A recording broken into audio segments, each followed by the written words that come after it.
Hello friends, this is Chetan Chotia and I welcome you to RIPI Learning Hub. મિત્રો ધોરણ 12 કોમર્સની અંદર account સબ્જેક્ટમાં અત્યારે આપણે શીખવા જઈએ છીએ ચેપ્ટર નંબર 2 ભાગીદારીને વાર્ષિક હિસાબ મોસ્ટ આઈએમપી ક્વેશ્ચન્સ. ખાસ આપને ખ્યાલ છે તે રીતે વિભાગ F માં 11 માર્ક્સનો એક દાખલો પૂછાય છે, બરાબર? અને એમાં પહેલી અને બીજી એક્ઝામ જે તમારી સ્કૂલમાં લેવાય છે એમાં પણ સ્વાધ્યાયના બેઠા દાખલા ક્યારેક પૂછી નાખવામાં આવે છે. એટલે ખાસ આમાં જે અત્યારે આપણે પ્રેક્ટિસ કરીએ છીએ બધા દાખલાની તમે ખાસ 2 વાર 3 વાર દાખલાની સતત પ્રેક્ટિસ કરજો કે જે તમને એની પરફેક્ટ ખ્યાલ આવી જાય કઈ એન્ટ્રી કઈ સાઈડ ઉપર આપણે મૂકવાની છે. ઓકે, જોઈએ સૌપ્રથમ સ્વાધ્યાયના દાખલા તરફ જઈએ છીએ. સ્વાધ્યાયના દાખલા ખાસ એમાં એક્ઝામ્પલ નંબર 9 સ્વાધ્યાયનો 9મો દાખલો છે. આપણે અહીંયા ફર્સ્ટ તરીકે લઈએ છીએ પાર્થિવ અને પ્રિયા એક ભાગીદારી પેઢીના ભાગીદારો છે. ઓકે, 31/17 રોજ કાચા સરવૈયા અને હવાલાઓ પરથી ભાગીદારી પેઢીના વાર્ષિક હિસાબ તૈયાર કરો. વાર્ષિક હિસાબ તૈયાર કરો મિત્રો, એટલે આપણને ખ્યાલ છે જરૂરી ખાતાની પત્રક બનાવવું પડે, જેમાં સૌપ્રથમ વેપાર ખાતું, નફા નુકસાન ખાતું, નફા નુકસાન ફાળવણી ખાતું, ભાગીદારના મૂડી ખાતા અને પાક્કું સરવૈયું, બરાબર? આટલી વસ્તુની ખાસ જરૂર પડે. હવે આમાં બીજી વસ્તુ જુઓ, કાચું સરવૈયું તો આપણે આપી દીધું 31/3/2017 આ આપણી આખરની તારીખ છે, પરંતુ પાર્થિવ અને પ્રિયાનું નફા નુકસાનનું પ્રમાણ આપણને કહ્યું નથી. તો આપણે ખ્યાલ છે કે જ્યારે નફા નુકસાનનું પ્રમાણ ન આપે ત્યારે દરેક ભાગીદાર સરખા હિસ્સે નફો કે નુકસાન વહેંચે. તો અહીંયા પ્રિયા, પાર્થિવ અને પ્રિયાનું નફા નુકસાનનું પ્રમાણ થશે 1:1. બંને સરખા હિસ્સે નફો નુકસાન વહેંચશે. સૌપ્રથમ કાચા સરવૈયા તરફ જઈએ મિત્રો. તો કાચા સરવૈયાની અંદર આપણને આ અલગ અલગ બધી બાકીઓ આપેલી છે, જેમાં મૂડી ખાતાની બાકી આપી છે, પાર્થિવની 24,000 અને પ્રિયાની 16,000. એટલે આ મૂડી જે છે એ મૂડી ખાતામાં જમા બાજુ લખાય. આપણે મૂડી ખાતું જોઈ ગયા આગળના ચેપ્ટરમાં, ચેપ્ટર નંબર 1માં મૂડી ખાતામાં જમા બાજુ લખાશે. બાકી આગળ લાવ્યા તારીખ 1/4/2016. 1/4/2016 શરૂ થાય. ફરીથી તમને અહીંયા જરા જાણ કરી દઉં, 31/3/17 રોજ કાચું સરવૈયું આપણે આપ્યું, એટલે 31/3/17 રોજના આપણે હિસાબો તૈયાર કરવાના છે. તો વર્ષની શરૂઆત થાય 1/4/2016, બરાબર? 1/4/2016 શરૂઆત થાય અને 31/3/2017 વર્ષ સમાપ્ત થાય. તો શરૂઆતની મૂડી જે આપી એ આપણે લખીશું 1/4/2016 તારીખમાં. ઓકે, ચાલો જોઈએ. એટલે આ મૂડી આવશે. સૌ પ્રથમ મૂડી ખાતામાં જમા બાજુ જોઈએ હમણાં, ત્યારબાદ વેચાણ આપ્યું છે, દેવું આપ્યું છે, પેલા ફટાફટ રકમ જોઈ લેવાની, બરાબર? હવે આમાં ધ્યાન રાખજો, આ જે દેવું આપણને આપ્યું છે મિત્રો, બરાબર? હવે દેવું એનો મિનિંગ થાય, જમા બાકી આપી છે, દેવું એનો મિનિંગ થાય લેણદારો. આ યાદ રાખજો, દેવું એટલે લેણદારો છે, બીજા શબ્દમાં એને કહેવાય વેપારીઓ. ઓકે, દેવું એટલે મૂડી દેવા બાજુ આવે, લેણદારો એને કહેવાય બીજા શબ્દમાં વેપારીઓ. નમૂના તરીકે વહેંચેલ માલ અન્ય રીતે ગયેલ માલ છે, એ ખાસ આપણે ખ્યાલ છે ખરીદીમાંથી બાદ કરીશું. બેંક ઓવરડ્રાફ્ટ દેવું છે. આ ઉપરાંત ઉધાર બાકી આપણને આપી છે. તો મૂડીની હંમેશા જમા બાકી હોય એટલે ઉપાડની ઉધાર બાકી હોય. તો ઉપાડ આપ્યો છે પાર્થિવ અને પ્રિયાનો 4800-3200. ખરીદીની ચોખ્ખી પડતર. મિત્રો, ખરીદીની ચોખ્ખી પડતર એટલે બીજું કશું જ નથી, એની અંદર આખરનો સ્ટોક સમાઈ જાય, ખરીદ પર જ સમાઈ જાય.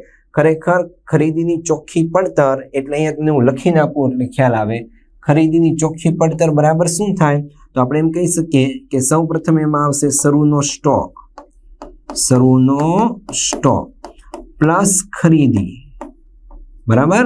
આની વાત કરું છું ચોખ્ખી પડતર અથવા ચોખ્ખી ખરીદી. તો એમાં સમાઈ જાય શરૂનો સ્ટોક પ્લસ ખરીદી માઇનસ ખરીદ પરત અને માઇનસ આખરનો સ્ટોક. આટલી વસ્તુ આ ચોખ્ખી પડતરમાં, ખરીદીની ચોખ્ખી પડતરમાં સમાઈ જાય. ઇન શોર્ટ, શરૂનો સ્ટોક પણ આવી ગયો, ખરીદી પણ આવી ગઈ, માઇનસ ખરીદ પરત પણ થઈ ગયું અને માઇનસ આખર સ્ટોક પણ થઈ ગયો, બરાબર? આની અંદર ત્યારબાદ અહીંયા જુઓ માલ સ્ટોક 31/3/17 હવે 31/3/17 એટલે અમને ખ્યાલ આવી ગયો, આખરનો માલ સ્ટોક આપ્યો છે અને એ લખાશે માત્ર એક જ અસર, પાક્કા સરવૈયામાં મિલકત લેણા બાજુ. લેણું, અહીંયા મેં તમને સમજાવ્યું કે દેવું એટલે લેણદાર. તો અહીંયા લેણું એનો મિનિંગ થાય મિત્રો દેવાદારો, બીજા શબ્દોમાં એને કહેવાય ગ્રાહકો. ઓકે, ખાસ ધ્યાન રાખજો, લેણું એટલે લેણદાર નહીં, ઊંધું. લેણું એટલે દેવાદાર અને દેવાદાર મીન્સ ગ્રાહકો. આપણે ગ્રાહકો પાસેથી રૂપિયા લેવાના છે એટલે દેવાદારો છે. એ જ રીતે દેવું એટલે આપણે રૂપિયા દેવાના છે, અહીંયા લેણું એટલે આપણે લેવાના છે, તો મિલકત લેણામાં આવે. દેવું એટલે આપણે દેવાના છે, તો પાક્કા સરવૈયામાં મૂડી દેવામાં આવે. દેવું એટલે લેણદારો, દેવું એટલે દેવાદાર નહીં, ઊંધું યાદ રાખો. દેવું એટલે લેણદારો અને લેણું એટલે દેવાદારો. દેવું એટલે લેણદારો એટલે વેપારીઓ, મીન્સ આપણા ધંધાની અંદર લેણદારો છે, આપણે રૂપિયા દેવાના છે. કોને દેવાના હોય? વેપારીઓને દેવાના હોય, કારણ કે એની પાસેથી આપણે ઉધાર માલની ખરીદી કરી હોય. અને અહીંયા ગ્રાહકોને આપણે ઉધાર માલનું વેચાણ કર્યું હોય એટલે રૂપિયા લેવાના હોય, તેથી તેને કહેવાય લેણું. લેણું મીન્સ દેવાદારો ધંધામાં છે એટલે આપણને આપશે. ઓકે, મજૂરી અને પગાર વેપાર ખાતામાં આવે. વેપાર ખર્ચ નફા નુકસાનમાં જાય. મકાન મિલકત છે, ફર્નિચર ફિટિંગ્સ મિલકત, ઓફિસના સાધનો મિલકત, પેકિંગ સામગ્રી સ્ટોક મિલકતમાં જાય. કોઈ પણ સ્ટોક, રોકડ શિલ્લક એ પણ મિલકતમાં આવશે. બરાબર, એટલે સૌ પ્રથમ કાચું સરવૈયું ધ્યાનથી જોઈ લેવાનું, કઈ કઈ વિગતો સમાયેલી છે. નમૂના તરીકે વહેંચેલ માલ ખાસ ધ્યાન રાખજો, આપણે વેપાર ખાતામાં રજૂ કરવાનો છે. આ આપ્યા આપણને હવાલા. બરાબર, ખાસ હવાલા આપને ખ્યાલ છે કે હિસાબી વર્ષ દરમિયાન જે અમુક વિગતો લખવાની બાકી રહી ગઈ હોય અને પછી આપણને યાદ આવે તો એને હવાલામાં રજૂ કરવામાં આવે અને પછી એની નોંધ કરવામાં આવે, એટલે હવાલા. મૂડી પર 8% લેખે વ્યાજ ગણવાનું છે. ખાસ ધ્યાન રાખજો, મૂડી પર 8% વ્યાજ, ઉપાડ પર 12% લેખે વ્યાજ ગણવાનું છે. મૂડી પર 8% લેખે વ્યાજ, ઉપાડ પર 12%. બરાબર, મૂડી પર 8% વ્યાજ ને ઉપાડ પર 12%. પરંતુ આગળ એમ કહ્યું, પાર્થિવે પેલા ભાગીદારે દર માસના અંતે 400 નો ઉપાડ કર્યો છે અને પ્રિયાએ 1/10/16 એટલે વચ્ચેથી ના રોજ ઉપાડ કર્યો છે. એટલે જ્યારે ઉપાડ પર વ્યાજ ગણીશું ત્યારે દર માસના અંતે, આપને ખ્યાલ છે દર માસની શરૂઆતમાં હોય તો 78/12, દર માસના અંતે હોય તો 66/12 ની રકમ લેવી પડશે. ઓકે, છતાં તમને અહીંયા જરા જાણ કરી દો, આ 400 રૂપિયા જે છે ને મિત્રો, એનો ઉપાડ પર વ્યાજ આ રીતે ગણાય. 400 ગુણ્યા ઉપાડ પર વ્યાજ 12% ગુણ્યા દર માસના અંતે છે એટલે 66/12. બરાબર, 400 ગુણ્યા 12% ગુણ્યા 66/12 એવું કરશો. આવું કરશો એટલે એનો જવાબ આવશે 264 રૂપિયા. બરાબર, એટલે પાર્થિવનો ઉપાડ થશે 264. એ જ રીતે અહીંયા પ્રિયા, તો પ્રિયાનો ઉપાડની અંદર તમે જ્યારે ઉપાડ ઉપર ગણતરી કરશો, બરાબર, આપણે ત્યાં ઉપાડ જે આપ્યો હશે એ તો ત્યાં જોઈશું. ચાલો અત્યારે એને નથી લેતા. નંબર 2, 10,000 નું ઉધાર વેચાણની નોંધ કરવાની બાકી છે તો આપણે કરવાની, એટલે વેચાણમાં પ્લસ થઈ જશે. અને 2017ના વેચાણની નોંધનો સરવાળો ભૂલથી 2000 વધુ ગણ્યો તો માઇનસ કરી નાખવાનું, વધારે ગણાય તો માઇનસ કરી નાખવાનું. 2000ની વધારાની ઘાલખાદ માંડીવાળો, આપને ખ્યાલ છે ઘાલખાદનો હવાલો સોલ્વ કરીશું, અને 5% ઘાલખાદ અનામતની જોગવાઈ કરો. 4000 નું ફિટિંગ્સ નકામું થઈ ગયું, નુકસાન ગયું, જેની ચોપડે નોંધ કરવાની બાકી છે તો કરીશું. હવાલામાં જોઈશું આપણે. એક ગ્રાહકોને માલ પૂરો પાડવાનો કરાર પૂરો નહીં કરી શકવા બદલ કોર્ટે 4000 ચૂકવવાનો દાવો મંજૂર કર્યો. ઓકે, તો દાવાનું નુકસાન થયું એ પણ જોઈશું. અને ચૂકવવાની બાકી મજૂરીના 2000 મજૂરી ખાતે તો નોંધ્યા છે. ઓકે, પરંતુ ચૂકવવાની બાકી મજૂરી ખાતું કાચા સરવૈયામાં નોંધવાનું રહી ગયું એટલે એક જ અસર થશે.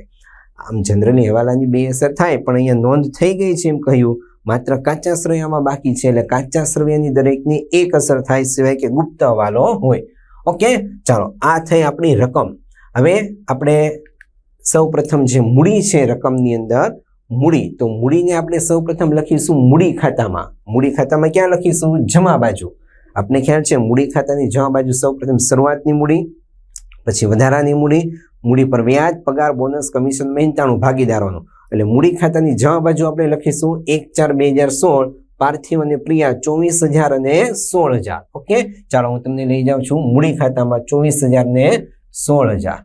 આ વેપાર ખાતું, નફા નુકસાન ખાતું, આ નફા નુકસાન ફાળવણી ખાતું અને મૂડી ખાતું. તો મૂડી ખાતાની જમા બાજુ 1/4/2016, બાકી આગળ લાવ્યા એટલે શરૂઆતની મૂડી 24,000 અને 16,000. ઓકે, હવે આપણને ત્યાં કહ્યું હતું મિત્રો મૂડી પર વ્યાજ, હવાલા નંબર 1. પેલા મૂડી લખી નાખવાની, ઉધાર બાજુ ઉપાડ લખી નાખવાનો. ઉપાડ આપણો હતો 4800 અને 3200. કેવી રીતે તો એ પણ તમને ફરીથી બતાવી દો એટલે ખ્યાલ આવશે. ઉપાડની બાકી, આ મૂડીની બાકી 24,000 ને 16,000.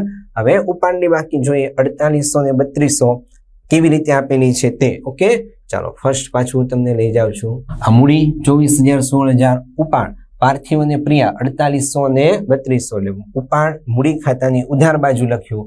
હવાલામાં આપણે જોયું તો આપણે ખ્યાલ આવ્યો મિત્રો કે એમ કહ્યું છે કે આ ઉપાડ કઈ તારીખે છે? દર માસના અંતે. બરાબર, કોનો પાર્થિવનો, એટલે એમાં તો દર માસના અંતની ડેટ ન આવે, પરંતુ પ્રિયાએ 1/10/16 ઉપાડ કર્યો, એટલે પ્રિયાના ખાનામાં ઉપાડ લખીશું 1/10/16. કેટલો ઉપાડ ફરીથી બતાવી દઉં, 4800 અને 3200. 1/10/16 અને કશું જ નહીં, બરાબર. તો ફરી પાછા આપણે મૂડી ખાતામાં જઈએ અને મૂડી ખાતાની અંદર જુઓ, ઉપાડ ખાતે 4800, 1/10/16, ઉપાડ ખાતે પ્રિયાની અંદર 3200. હવે મેઇન આપણે ગણવાનું છે ઉપાડ પર વ્યાજ. ખાસ ધ્યાન આપજો, ઉપાડ પર વ્યાજ કેટલું છે મિત્રો? તો આપણે કહ્યું એ રીતે, હા, મૂડી પર વ્યાજ અને ઉપાડ પર વ્યાજ બંને આપણે હવાલામાં આપ્યું છે, હવાલા નંબર 1. તો હવાલા નંબર 1 માં આપણે જઈએ મિત્રો. સૌ પ્રથમ હવાલા નંબર 1 માં કહ્યું મૂડી પર 8% વ્યાજ ગણીએ હમણાં, અને ઉપાડ પર 12% વ્યાજ. 12% વ્યાજમાં આ દર માસના અંતેનું આવશે 264, 400 ગુણ્યા 12%, અંતે છેલ્લે 66/12, એટલે 264 આવશે પાર્થિવમાં.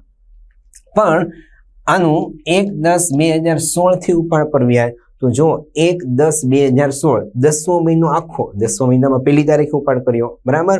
તો 10મો મહિનો આખો ગણાશે, પછી 11મો મહિનો, 12મો મહિનો, પહેલો મહિનો, બીજો મહિનો અને ત્રીજો મહિનો. તો કુલ 6 માસનું ઉપાડ પર વ્યાજ ગણવાનું. કોનું? પ્રિયાનું. પ્રિયાનું ઉપાડ પર વ્યાજ 6 માસનું ગણાશે, અને આ ભાઈનું તો પાર્થિવનું તો 264 આવી ગયું. ઉપાડ પર વ્યાજ, મૂડી પર વ્યાજ 8% છે. જોઈએ ચાલો. ઓકે, મૂડી ખાતા 4800 આ ઉપાડ છે. હવે ઉપાડ 4800 હતો, એમાં સૌ પ્રથમ ઉપાડ પર વ્યાજ 264 આપણે જોયું. ઓકે, આ 192 કેવી રીતે આવ્યું? તો એની ગણતરી સિમ્પલ છે. આ 4800 નું કેવું આવ્યું? તો એ આપણને ખ્યાલ છે દર માસને અંતે 400, તો 400 ગુણ્યા ઉપાડ પર વ્યાજ 12% છે, બરાબર. અને 12% લેખે એમાં આપણે અહીંયા ગણીએ 66/12, એટલે આપણો જવાબ આવશે 264. આ ઉપાડ પર વ્યાજ. ઓકે, હવે આ 3200, 1/10/16 ઉપાડ કર્યો, તો 3200 ગુણ્યા 12% ગુણ્યા 1/10/16, 6 મહિના, એટલે 6/12, એટલે એનો જવાબ આવશે મિત્રો 192. આ રીતે ઉપાડ પર વ્યાજ આ 264 અને આ 192. આ થયું ઉપાડ પર વ્યાજની ગણતરી. ઉપાડની નીચે ઉપાડ પર વ્યાજ આવે, મૂડીની નીચે મૂડી પર વ્યાજ આવે. મૂડી પર વ્યાજ કેટલું હતું મિત્રો? તો આપણને ખ્યાલ છે તે રીતે જોઈ લઈએ. છતાં મૂડી પર વ્યાજ આપણને કહ્યું હતું 8%. ચાલો, મૂડી પર વ્યાજ કેટલું છે? 8%. એટલે મૂડી પર વ્યાજ આપણે મૂકીશું 8%. મૂડી કેટલી છે? 24000. તો 24000 ગુણ્યા 8%, 1/4/16, બાકી આગળ લાવ્યા 31/3/17, છેલ્લી તારીખ. મૂડી પર વ્યાજ 24000 ગુણ્યા 8% કરીશું કેલ્સીમાં, એટલે જવાબ મળશે 1920. એ જ રીતે 16000, તો 16000 ગુણ્યા 8%, એટલે જવાબ મળશે 1280. આવી રીતે આપણને મળશે મૂડી પર વ્યાજ. વેરી સિમ્પલ, બીજું કશું જ નથી. એટલે મૂડી પર વ્યાજ તમે મૂકી દો, મૂડીની નીચે મૂડી પર વ્યાજ, ઉપાડની નીચે ઉપાડ પર વ્યાજ, પછી બધામાં છેલ્લી તારીખ 31/3/17. પરંતુ આ હવાલો છે ને, બરાબર. મૂડી પર વ્યાજ 8% અને ઉપાડ પર વ્યાજ 12%, એ હવાલો છે. તો આપણે ખ્યાલ છે હવાલાની 2 અસર થાય. તો બીજી અસર ક્યાં થશે? તો આ અસર છે મૂડી પર વ્યાજની જમા આપી મિત્રો, એ નફા નુકસાન ફાળવણી ખાતાની ઉધાર બાજુ ક્રોસ થશે, બરાબર. અને આ જે ઉપાડ પર વ્યાજ ઉધાર આપી તે નફા નુકસાન ફાળવણી ખાતાની જમા બાજુ ક્રોસ થશે. એટલે એ રકમ જે આપને આપેલી છે 1920 અને 1280, એ રકમ અહીંયા આવશે 1920 અને 1280. નફા નુકસાન ફાળવણી ખાતાની ઉધાર બાજુ મૂડી પર વ્યાજ પાર્થિવના 1920, પ્રિયાના 1280. એ રીતે ઉપાડ પર વ્યાજ ઉધાર હતું એટલે જમા થાય, ઉપાડ પર વ્યાજ 264 અને 192 ક્રોસ, બરાબર. પણ એ પહેલા તમારે અહીંયા એક લાઈન લીવ કરી દેવાની, છોડી દેવાની, કારણ કે ઉપરથી આપણે નફો મેળવીશું ત્યારે નફો અહીંયા લખવો પડશે. એટલે બીજું કશું જ યાદ નથી રાખવાનું. જ્યારે તમે મૂડી પર વ્યાજ અને ઉપાડ પર વ્યાજ લખો ત્યારે એની એન્ટ્રી ક્રોસ કરી દેવાની. ઓકે, કેવી રીતે ક્રોસ? ફરીથી તમને બતાવી દઉં. આ મૂડી ખાતાની જમા બાજુ લખ્યું 1920 1280, તો એ નફા નુકસાન ફાળવણી ખાતાની ઉધાર બાજુ આવી જશે 1920 1280. થઈ ગયું ક્રોસ. એ જ રીતે આ જે ઉપાડ પર વ્યાજ છે 264 અને 192, બરાબર. આ ઉધાર છે તો એ ક્રોસ થઈ જાય અને ક્રોસ થઈને જશે ફાળવણી ખાતાની જમા બાજુ 264 અને 192. એટલે ઇન શોર્ટ ઉપાડ પર વ્યાજ ને મૂડી પર વ્યાજ તમારે ક્રોસ કરી દેવાના છે. આટલી વસ્તુ ખાસ ધ્યાનમાં રાખજો. ઓકે, ચાલો આ થયું, આપણે જોયું હવાલા નંબર 1. હવે જોઈએ હવાલા નંબર 2 તરફ. ચાલો જોઈએ હવાલા નંબર 2. સેકન્ડ, 10,000ના ઉધાર વેચાણની નોંધ કરવાની બાકી છે. એનો મતલબ આપણે 10,000નું ઉધાર વેચાણ નોંધવાનું છે. ઓકે, અને માર્ચ 2017 થી વેચાણ નોંધનો સરવાળો ભૂલથી 2000 વધુ ગણાયો. એટલે સૌપ્રથમ આપણે વેચાણ અંગેની અસર આપીશું. તો વેચાણ હતું કેટલું, પછી લઈએ 10,000ની નોંધ કરવાની બાકી છે. ખરેખર આપણું વેચાણ છે 2 લાખ રૂપિયા. ઓકે, આ 2 લાખ રૂપિયા જે વેચાણ છે મિત્રો, એમાં 10,000 નોંધવાના બાકી છે. વેચાણ ક્યાં આવે આપણને ખ્યાલ છે, વેપાર ખાતામાં આવશે. તો વેપાર ખાતાની જમા બાજુ 2 લાખ રૂપિયા વેચાણ પ્લસ નહીં નોંધેલ વેચાણ 10,000 રૂપિયા, કારણ કે વેચાણ નોંધાયું નથી એટલે ક્યાં આવશે, જમા બાજુ પ્લસ નહીં નોંધાયેલ વેચાણ. 2 લાખમાં 10,000 પ્લસ કરો એટલે કુલ રકમ મળશે 2,10,000. ઓકે, આ એક ટોપિક અહીંયા પૂરો થયો. વેચાણ પ્લસ નહીં નોંધેલ વેચાણ એટલે કુલ થશે 2,10,000. હવે જુઓ, આ નહીં નોંધેલ વેચાણ મિત્રો 10,000 છે, એની બીજી અસર, કારણ કે હવાલાની બીજી અસર આપવી પડે. તો નહીં નોંધેલ વેચાણ, વેચાણ કોને કરીએ આપણે, ગ્રાહકોને કરીએ. ગ્રાહક એટલે કોણ થયા, દેવાદાર. બરાબર, દેવાદાર એટલે શું થયું, આપણું લેણું. તો જે લેણું હતું ને આપણું કાચા સરવૈયામાં, જો તમને લેણું બતાવું, કાચા સરવૈયામાં આપણું જે લેણું હતું કેટલું છે, 48,000. આ 48માં 10,000 હજુ નોંધવાના બાકી છે. લેણું 48,000 છે, એમાં 10,000 અહીંયા આપણને કહ્યું ઉધાર વેચાણની નોંધ કરવાની બાકી છે. તો લેણામાં પ્લસ થશે, પેલા 48,000 તો લેવાના, પ્લસ આ બીજા 10,000 એટલે કુલ 58,000 લેવાના થાય. તો વેપાર નફા નુકસાન પાકા સરવૈયાની અંદર આપણે જઈશું અને પાકા સરવૈયામાં મિલકત લેણા બાજુ આપણે બતાવીશું. સૌપ્રથમ લેણું. ઓકે, ધ્યાન રાખજો, પાકા સરવૈયામાં લેણું એટલે ગ્રાહકો 48,000 પ્લસ નહીં નોંધેલ વેચાણના 10,000 આવી ગયા. હવાલાની 2 અસર, વેચાણમાં ઉધાર વેચાણના 10,000ની નોંધ કરવાની બાકી છે એટલે 10,000નું પ્લસ કર્યું આપણે વેચાણમાં પ્લસ, અને અહીંયા પણ લેણું એટલે ગ્રાહકો, આપણે ઉધાર વેચાણ કર્યું તો એટલા રૂપિયા લેવાના બાકી છે. કોની પાસેથી, ગ્રાહકો પાસેથી. તો પ્લસ નહીં નોંધેલ વેચાણ 10,000 થઈ ગયા. હવાલાની 2 અસર એટલે ખાસ ધ્યાન રાખજો, એક વેચાણમાં પ્લસ થાય નહીં નોંધેલ વેચાણ, અને બીજું પ્લસ થાય લેણું એટલે ગ્રાહકો અથવા દેવાદાર. પરંતુ જો દેવું બાકી હોય ને મિત્રો, એટલે કે માનું એમ કે ઉધાર ખરીદી નોંધવાની બાકી છે, તો વેપાર ખાતામાં ઉધાર બાજુ ખરીદીમાં પ્લસ કરવાનું, અને અહીંયા પાકા સરવૈયાની અંદર દેવું વેપારીઓમાં પ્લસ કરવાનું. જ્યારે ખરીદી ઉધાર બાકી હોય નોંધવાની, ત્યારે વેચાણ બાકી હોય ત્યારે લેણામાં પ્લસ થઈ જાય. Very simple. ઓકે, એટલે હવાલાની 2 અસર થઈ ગઈ. આ ઉપરાંત આપણો ચાલુ હવાલો જે હતો મિત્રો, એ ચાલુ હવાલાની અંદર જ આપણને સાથે સાથે એમ કહ્યું છે બીજી એક વિગત જોઈએ. હવાલામાં 10,000નું ઉધાર વેચાણ નોંધવાનું બાકી અને 2017ના વેચાણ નોંધનો સરવાળો 2,000 વધુ ગણ્યો. ઓકે, તો એ માઇનસ કરી નાખીએ. 2,000 વધુ ગણ્યો તો સરવાળામાં થયેલ ભૂલ વેચાણમાંથી માઇનસ, એક જ અસર અહીંયા થશે. સરવાળો ભૂલથી વધુ થઈ ગયો એટલે સરવાળો જે છે વેચાણનો એમાંથી બાદ 2,10,000માંથી 2,000 જાય એટલે 2,08,000. આ આપણી થઈ વેપાર ખાતાની જમા બાજુની વિગત. એમાં આપણે ખ્યાલ છે માત્ર વેચાણ આવે અને વેચાણ ઉપરાંત ભંગારનું વેચાણ હોય તો એ આવે. ઓકે, પણ એ છે નહીં એટલે જનરલી એક વિગત જનરલી આવશે. વેચાણ જમા બાજુ વેપાર ખાતામાં, ઉધાર બાજુ આવશે ખરીદી. હવે આપણે જે ખરીદી તરફ, એટલે ખરીદીનો ટોપિક આપણે સોલ્વ કરીએ. તો કાચા સરવૈયામાં જઈએ, ઉધાર બાજુ ખરીદીની ચોખ્ખી પડતર 1,06,000. ખરીદીમાં શરૂનો સ્ટોક પણ આવી ગયો, ખરીદી પણ આવી ગઈ, માઇનસ ખરીદ પરત આવી ગયું અને માઇનસ આખો સ્ટોક પણ આવી ગયો. એટલે સીધું આપણે લખવાનું છે ચોખ્ખી પડતર 1,06,000, પરંતુ તેમાંથી નમૂના તરીકે વહેંચેલ માલ એટલે અન્ય રીતે ગયેલ માલ બાદ થાય. કારણ શું મિત્રો, કારણ કે વેપાર ખાતામાં સ્ટાર્ટિંગમાં આગળના ફર્સ્ટ લેક્ચરમાં આપણે જોયું, વેપાર ખાતાની ઉધાર બાજુ સૌપ્રથમ શરૂ સ્ટોક, પછી નીચે ખરીદી, માઇનસ ખરીદ પરત, બરાબર, અને માઇનસ અન્ય રીતે ગયેલ માલ. તો આ નમૂના તરીકે વહેંચેલ માલ બાદ થાય એટલે ચોખ્ખી પડતર 1,06,000 છે મિત્રો, એમાંથી આપણે 2,000 બાદ કરીશું. ઓકે, ચાલો, વ્યવસ્થિત ખરીદી 1,06,000 માઇનસ નમૂના તરીકે વહેંચેલ માલ 2,000. આ 2,000 કાચા સરવૈયામાં છે, હવાલામાં નથી, એટલે માત્ર એક જ અસર, 1,06,000માંથી 2 જાય એટલે 1,04,000 ફિનિશ. બસ આટલું જ. ઓકે, એટલે આ હવાલો આપણો કોમનલી હવાલો તો ન કહેવાય, પરંતુ કાચા સરવૈયાની વિગત જે હતી તે પૂરી કરી. ખરીદી, આની અંદર માઇનસ ખરીદ પરત બાદ થઈ ગયું ઓલરેડી વ્યવસ્થિત ખરીદીમાં. આખર સ્ટોક પણ બાદ થઈ ગયું એટલે અહીંયા આખર સ્ટોકની અસર નહીં આવે, નહીતર આખર સ્ટોક જમા બાજુ આવે, પણ અહીંયા નહીં આવે કારણ કે આની અંદર સમાઈ ગયેલો છે આખર સ્ટોક. ઓકે, ચાલો, એટલે આ વિગત આપણે પૂરી કરી ખરીદીની. હવાલા તરફ જઈએ આગળ આપણે. ચાલો, ખરીદીની અસર આપ્યા પછી હવાલા નંબર 3, 2000 ની વધારાની ઘાલખાદ માંડી વાળવો. તો આપણે જે હમણાં લખ્યું હતું મિલકત લેણા બાજુ લેણું, બરાબર.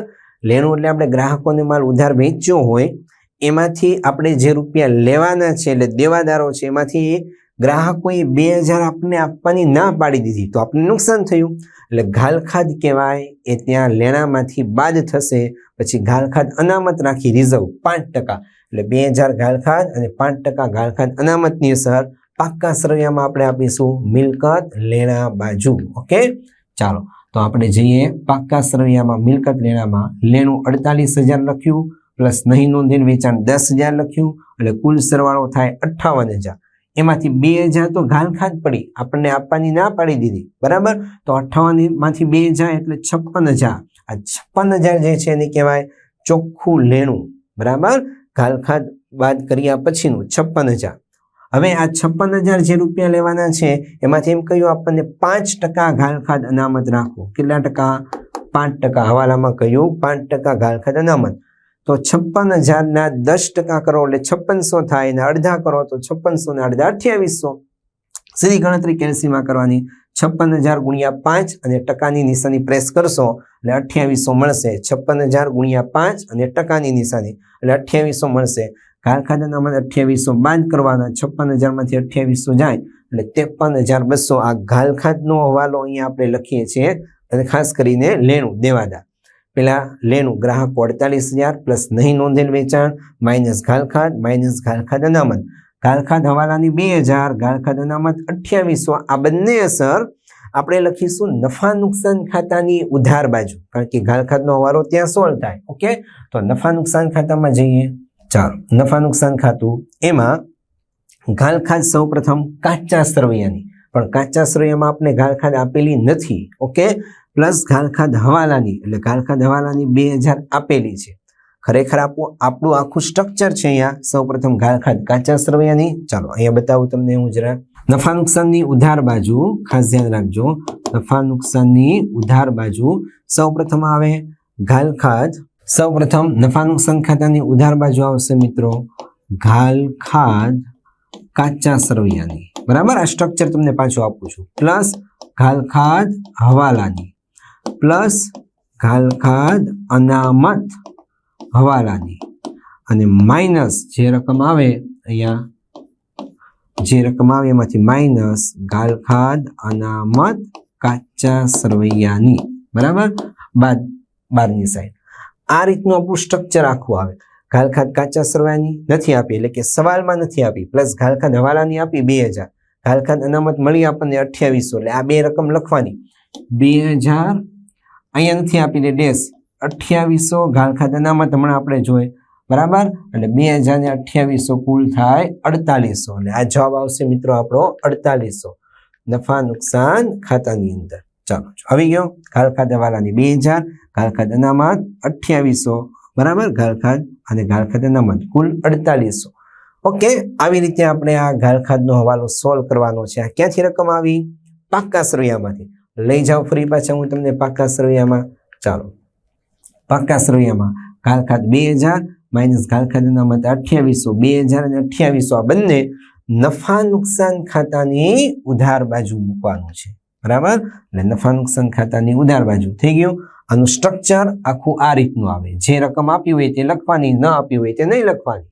ઓકે, બસ આટલું જ સિમ્પલ છે. આ ઘાલખાદનો હવાલો સોલ્વ કર્યો. અને ઘાલખાદનો હવાલો તો કમ્પલસરી પરીક્ષામાં પૂછાય જ છે, એટલે આ તમે યાદ રાખી લેજો સ્ટ્રક્ચર. ઓકે, ચાલો નેક્સ્ટ આગળ વધીએ મિત્રો. ચાલો, ઘાલખાદનો હવાલો સોલ્વ કર્યો. નંબર 4, 4000 નું ફિટિંગ્સ નકામું થઈ ગયું. તો ફર્નિચર ફિટિંગ્સમાંથી નુકસાન બાદ કરીશું. 4000 છે. કેટલું ફર્નિચર ફિટિંગ્સ? મિલકત ઉધાર બાજુ હોય 10000 છે. આ 10000 નું ફર્નિચર મિલકત લેણામાં લખીશું. તો 10000 ના મિલકત લેણામાંથી આ 4000 નું નકામું થઈ ગયું એ બાદ કરીશું. તો 10 માંથી 4 જાય એટલે 6000. ઓકે, પાક્કા સરવૈયામાં આપણે જઈએ મિત્રો અને ત્યાં મિલકત લેણામાં ફર્નિચર ફિટિંગ્સ 10,000 માઇનસ નુકસાન 4,000 બરાબર. ફર્નિચર ફિટિંગ્સ માઇનસ નુકસાન 4,000, 10 માંથી 4,000 જાય એટલે 6,000 બરાબર. આ એક હવાલાની એન્ટ્રી આપી. નુકસાન થયું હવાલાની બીજી અસર, ખર્ચ નુકસાન ઉધાર. કોની ઉધાર? નફા નુકસાન ખાતાની ઉધાર બાજુ, એટલે ફર્નિચરનું નુકસાન નફા નુકસાન ખાતાની ઉધાર બાજુ આવશે 4,000. ચાલો, નફા નુકસાન ખાતાની ઉધાર બાજુ અહીંયા લખીશું ફિટિંગ્સનું નુકસાન 4,000. આ બીજી અસર થઈ ગઈ હવાલાની બે અસર. એક ફર્નિચરમાંથી બાદ થાય નુકસાન, બીજું નફા નુકસાનની ઉધાર બાજુ નુકસાન છે એટલે ખર્ચ નુકસાન ઉધાર, ફિટિંગ્સનું નુકસાન. આ હવાલો આપણો સોલ્વ થયો. નેક્સ્ટ બીજો હવાલો લઈએ. ચાલો, ચોથા હવાલા પછી પાંચમો હવાલો. એક ગ્રાહકને માલ પૂરો પાડવાનો કરાર પૂરો નહીં કરી શકવા બદલ કોર્ટે 4,000 ચૂકવવાનો દાવો મંજૂર કર્યો. મીન્સ કોર્ટે કહ્યું તમારે 4,000 રૂપિયા ચૂકવવા પડશે, તો દાવાનું નુકસાન થયું. 4,000 આપણે ધંધામાંથી ચૂકવવા પડે એટલે નુકસાન થયું બરાબર. એટલે નફા નુકસાન ખાતાની ઉધાર બાજુ, બીજું ચૂકવવાનો છે ભવિષ્યમાં જ ચૂકવીશું એટલે દેવાનું થયું એટલે મૂડી દેવા બાજુ આવે.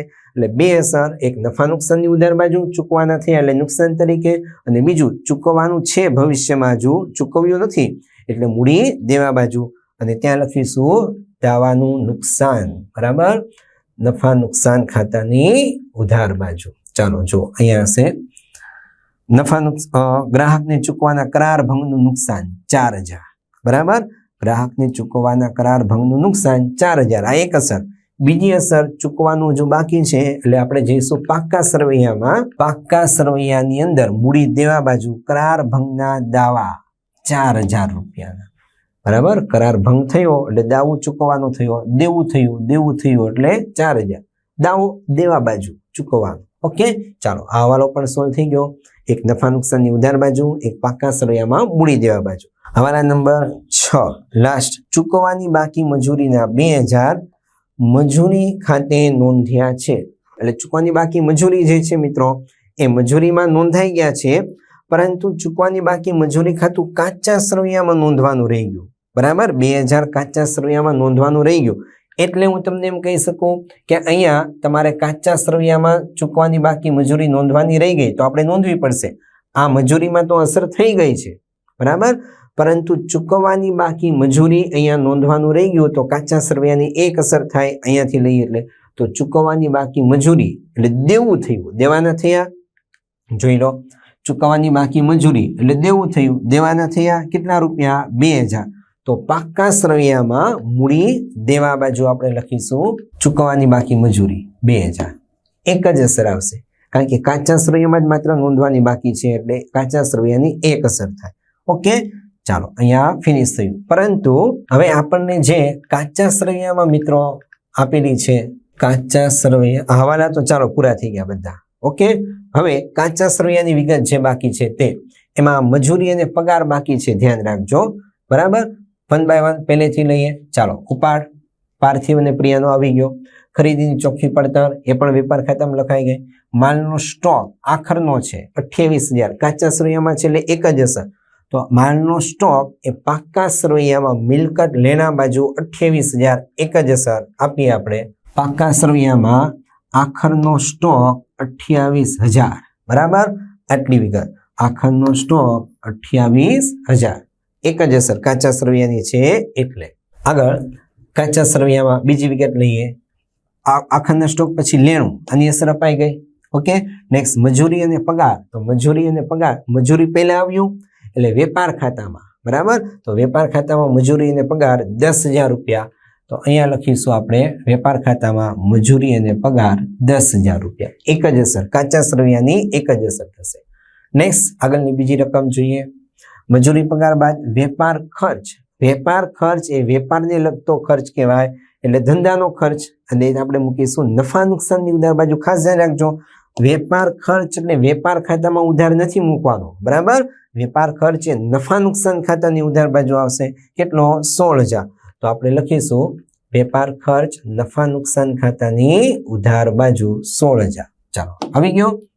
ઓકે, ફરી પાછા આપણે રકમ ઉપર આવીએ મિત્રો. વેપાર ખર્ચ પછી મકાન 50,000 મિલકત કહેવાય એટલે મિલકત લેણા બાજુ લખીશું 50,000 ફર્નિચર ફિટિંગ્સ આવી ગયું ઓફિસના સાધનો લખીશું 4,000 હવે આ બધી મિલકત છે ઓકે એટલે મિલકત લેણા બાજુ 50,000 4,000 પેકિંગ સામગ્રી સ્ટોક છે એટલે મિલકત 4,000 અને રોકડ સિલક મિલકત છે એટલે 2,000 ઇન શોર્ટ મિલકત લેણામાં આપણે આટલી વસ્તુ લખીશું મકાન 50,000 ફર્નિચર આવી ગયું છે ઓફિસના સાધનો 4,000 50,000 4,000 સ્ટોક પણ 4,000 અને રોકડ સિલક 2,000 મકાનથી 50,000 સ્ટાર્ટ કરીએ પાક્કા સરવૈયાની અંદર મિલકત લેણા બાજુ ચાલો અહીંયા ફર્નિચર આવી ગયું ત્યારબાદ મકાન 50,000 આવી ગયું ઓકે ત્યારબાદ લેણું આવી ગયું છે રોકડ સિલક 2,000 આ ઉપરાંત પેકિંગનો સ્ટોક 4,000 અને ઓફિસના સાધનો 4,000 આ બધી મિલકતની વિગત 4/4 અહીંયા આપણે રજૂ કરવાની છે ફર્નિચર પહેલા આવી ગયું ઓફિસના સાધનો 4,000 મકાન 50,000 રોકડ સિલક 2,000 આખરનો સ્ટોક આવી ગયો અને પેકિંગ સામગ્રીનો સ્ટોક 4,000 આ રીતે મિલકત લેણા બાજુ બધી મિલકતો મૂકી દેવાની છે હવે જોઈએ ઉધાર બાજુની વિગત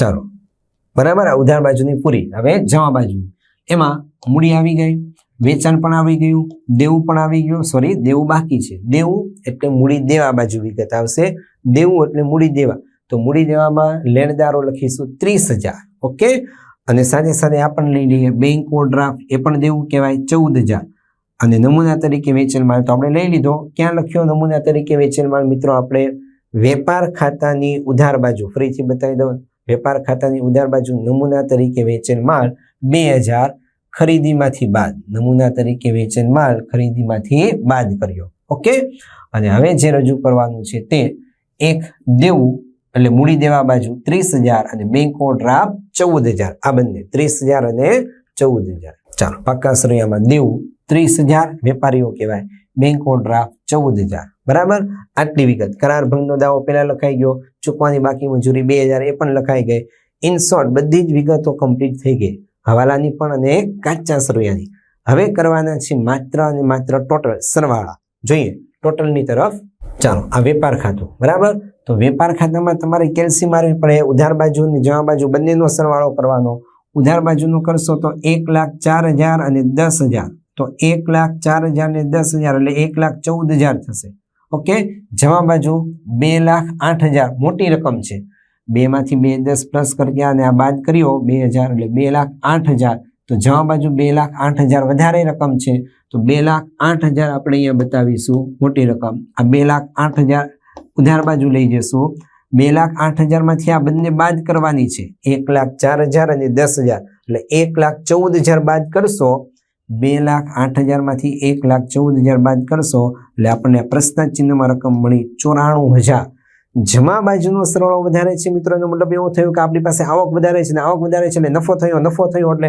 આવકમાંથી ખર્ચા બાદ કરો તો ઘટતી રકમ કહેવાય કાચો નફો નફા નુકસાન ખાતે લઈ ગયા કેટલો નફો આવ્યો 2,08,000 માંથી આ બંને રકમ બાદ કરી બરાબર એટલે 94,000 કાચો નફો આવ્યો કારણ કે જમા બાજુનું વેચાણ વધારે છે ખરીદીની સરખામણીમાં તો આ નફો નફા નુકસાન ખાતાની ઉધારમાંથી અહીંયા જશે જમા બાજુ ક્રોસ આ ઉધાર છે તો નફા નુકસાન ખાતાની જમા બાજુ લઈ જઈએ નફા નુકસાન ખાતાની જમા બાજુ આવી ગયું 94,000 એટલે એક લાઈન તમારે અહીંયા સ્ટાર્ટિંગમાં છોડી દેવાની નફો 94,000 ઉધાર બાજુની ખર્ચા કેટલા છે નફા નુકસાનમાં ઉધાર બાજુ ખર્ચા હોય તો વેપારના ખર્ચા 16,000 16 ને 4 20,000 20 ને 8 4 ને 4 8 28,800 ઉધાર બાજુ સરવાળો થાય 28,800 જમા બાજુ સરવાળો છે 94,000 તો 94,000 ની રકમ મોટી છે એટલે પેલા જમા બાજુ લખીશું 94,000 આ બાજુ ઉધાર બાજુ 94,000 94,000 માંથી આ રકમ બાદ કરવાની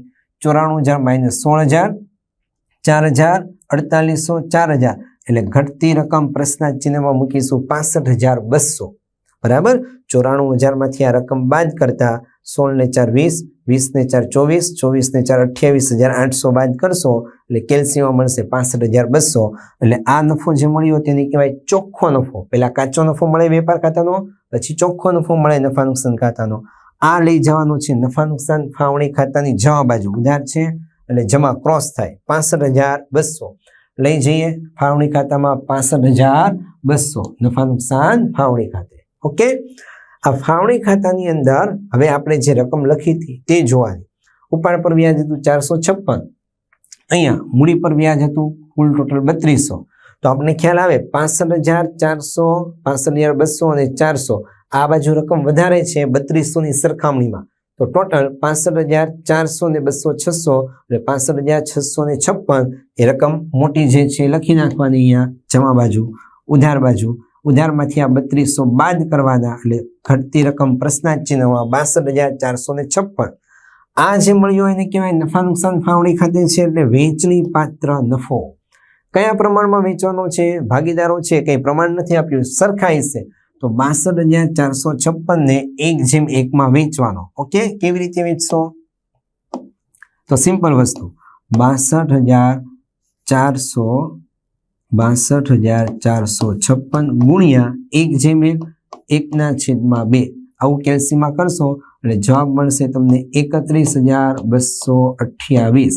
એકનો 31,228 મળે તો બીજાનો પણ એ જ મળે, બંનેને સરખાઈ સે વેચાઈ ગયું. બરાબર, એટલે આ મળ્યો આપણે વહેંચણી પાત્ર નફો. ક્યાં લઈ જશું? તો ભાગીદારોના મૂડી ખાતામાં. એટલે અહીંયા ઉધાર છે તો ઉધારથી મૂડી ખાતામાં જમા બાજુ ક્રોસ 31,228, 31,228 બંને ખાતાની જમા બાજુ. ઓકે, મૂડી ખાતામાં જુઓ 31,228 પાર્થિવ, 31,228 પ્રિયા.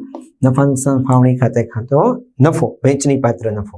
હવે અહીંયા આપણે જોવાનું કઈ બાજુની રકમ વધારે છે? તો જમા બાજુ જનરલી વધારે હોય 24, 24 ને 25, 25 ને 30, બરાબર, 75 ને 57, સોરી 24 ને 25, 25 ને 30 એટલે 55, 55 ને 56, 57,148. કેલ્સી તમે મારશો એટલે 3 નો સરવાળો થશે 57,148.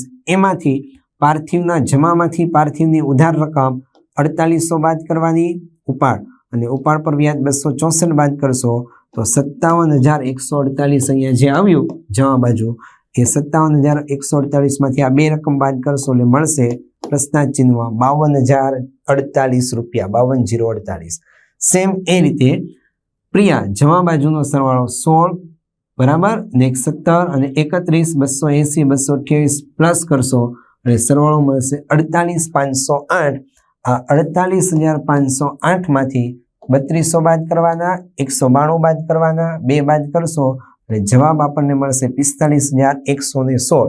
આને મિત્રો કહેવાય બાકી આગળ લઈ ગયા. શરૂઆતમાં બા આ લાવ્યા, આખરે બા આ લઈ ગયા.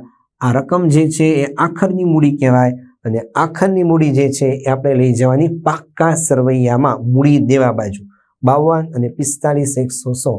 52, 45,116 આ આવી ગઈ આપણી મૂડી.